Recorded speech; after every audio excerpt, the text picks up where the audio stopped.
और इस नए कानून से मैं बंगाल से आता हूं, दार्जिलिंग से आता हूं, विशेष करके हमारे दार्जिलिंग के चाय बागान और सिंकोना बागान को बहुत लाभ होगा।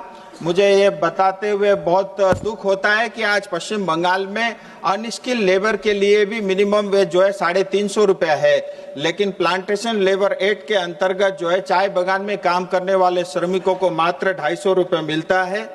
और इस नए कानून के पारित होने के बाद कम से कम 350 रुपये जो है उनको भी अपना अधिकार मिलेगा, वेज मिलेगा।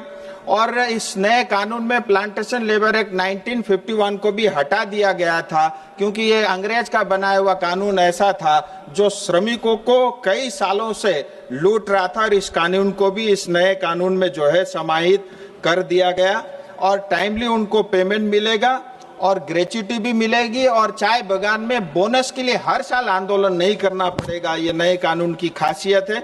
और मैं कुछ चाय बागान के समस्याएं आपके समक्ष रखना चाहता हूं। आज चाय बागान में विशेष करके नॉर्थ बंगाल में 30 से चाय बागान, ज्यादातर बागान जो है 30 से ज्यादा बागान बंद है।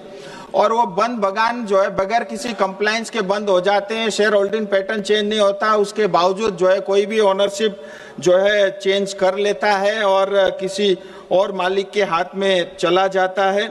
और ये बंद चाय बागान से लोग जो है पलायन करके दूसरे अलग अलग क्षेत्रों में जा रहे हैं।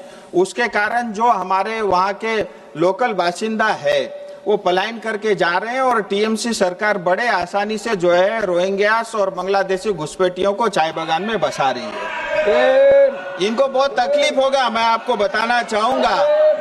लॉर्ड कर्जन ने ज्योग्राफी के आधार पे पश्चिम बंगाल को बांटा था, टीएमसी और ममता दीदी डेमोग्राफी के आधार पे पश्चिम बंगाल को बांट रही है।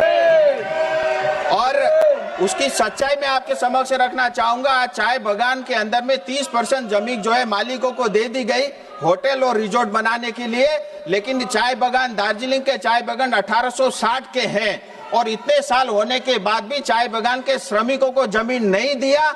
उनके साथ जो है मनमानी टीएमसी सरकार लगातार कर रही है। और आपके माध्यम से मैं चाहता हूं, ये जमीन हमारे अपने पुरखों की है और इन जमीन पर हमारा अधिकार है, ये जमीन हमको मिलना चाहिए। और पीएफ, मैं आपसे डरने वाला नहीं हूं, आप धमकाओ मत।